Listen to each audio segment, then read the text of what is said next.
નમસ્કાર. જેમ financial services લિમિટેડના વિડીયોઝ ઇન હોરાઇઝનના બુક રિવ્યુ સેક્શનમાં આપ સૌનું સ્વાગત છે. આજે આપણે જે પુસ્તકની વાત કરી રહ્યા છીએ તે પુસ્તક રોકાણના વિષય પર લખાયું નથી, પણ રોકાણકારો માટે ઘણું શીખવી શકે છે.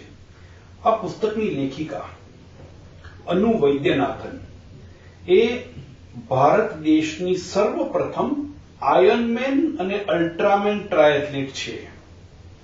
આયર્નમેન, અલ્ટ્રામેન પણ લેખિકા છે.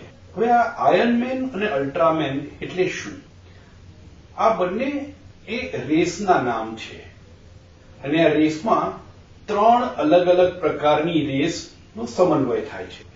આયર્નમેન એટલે પહેલા 3.86 કિલોમીટર તરવાનું પાણીમાં સ્વિમિંગ, તે પછી 180.85 કિલોમીટર સાયકલિંગ કરવાનું અને તે પછી 42.2 કિલોમીટર દોડવાનું. આ આયર્નમેન ટ્રાયથલોન.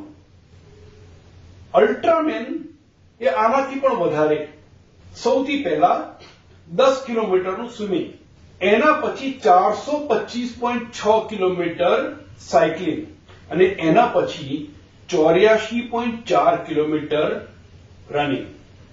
સહેલું જરા પણ નથી. અને એટલે અનુ વૈદ્યનાથનના શબ્દોમાં જોઈએ તો લેખિકા કહે છે, you got to be crazy to be able to even think of participating in such a sport. આ સ્પર્ધામાં ભાગ લેવાનો વિચાર કરવો તે પણ ગાંડપણની કક્ષામાં આવી શકે છે. હવે આને જો વિચાર કરવાને ગાંડપણ કહેવાતું હોય તો જે સ્પર્ધામાં ભાગ લે તેને કેટલી હિંમત કે તાકાતની જરૂર પડે. પણ એક સમયે જ્યારે અનુ વૈદ્યનાથન ન્યુઝીલેન્ડમાં આયર્નમેન સ્પર્ધા માટે તૈયારી કરી રહી હતી, તે વખતે આ સ્પર્ધાની તૈયારી ઉપરાંત એ પોતાનો બેંગ્લોરમાં જે બિઝનેસ હતો તે બિઝનેસ ચલાવી હતી ન્યુઝીલેન્ડમાં બેઠા બેઠા, અને સાથે સાથે પીએચડી નો અભ્યાસ પણ કરી રહી હતી.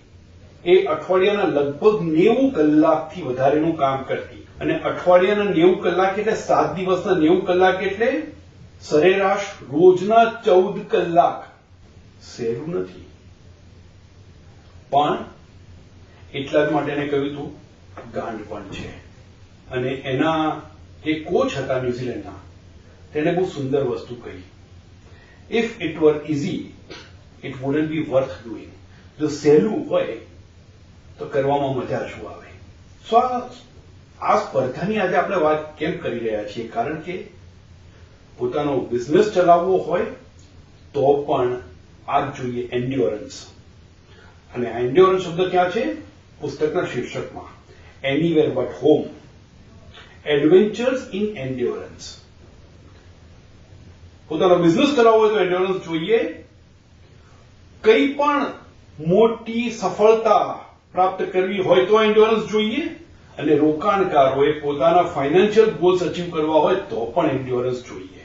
આ એનીવેર બટ હોમ લખનારી અનુ વૈદ્યનાથન બેંગ્લોરમાં રહે છે, પણ આ સ્પર્ધાઓને કારણે મોટાભાગનો સમય ઘરથી બહાર પસાર કરવો પડે. અને ઘરમાં પણ જ્યાં રહે ત્યારે સમાજના જે નિયમો બનાવેલા હોય તેનાથી અલગ રીતે વર્તન કરેલું. આખા પુસ્તકમાં મને જે પર્સનલી સૌથી વધારે પસંદ આવ્યું તે જો વાક્ય હવે વાંચીને સંભળાવું. લેખિકા લખે છે, I hope our child will someday see the value in dreaming, pursuing goals that are meaningful without flash bulbs, trophies, flowers or wine, and that he will understand the nature of persistence. ક્યારેક એવો દિવસ આવશે કે જ્યારે મારા બાળકને સમજ પડશે કે જે ગોલ્સ મીનિંગફુલ હોય, જે લક્ષ્ય મીનિંગફુલ હોય તેને પ્રાપ્ત કરવા માટે, અને પ્રાપ્ત કર્યા પછી નથી આપણને કોઈ ઇનામ મળવાના, ત્યાં કોઈ ફોટોગ્રાફરોની લાઈન નહીં લાગી આપણા ફોટો ક્લિક કરવા, તાળીઓ પાડવા માટે કોઈ લોકો નહીં ઉભા હોય, એક ફૂલ આપવા માટે પણ કોઈ ઉભું નહીં હોય. અને ત્યારે એને ખબર પડશે કે જીવન શું છે. સામાન્ય રોકાણકારની જિંદગીમાં પોતાના અથવા પોતાના કુટુંબ માટેના ફાઇનાન્શિયલ ગોલ્સ અચીવ કરવાની જ્યારે પ્રક્રિયા શરૂ કરે ત્યારે લગભગ આવું જ હિસાબ હોય છે. એ ગોલ અચીવ કરવાથી પોતાની અથવા કુટુંબની જિંદગી માટે ખૂબ મહત્વની વાત થાય છે, પણ દુનિયાને કોઈ ફેર નથી પડતો.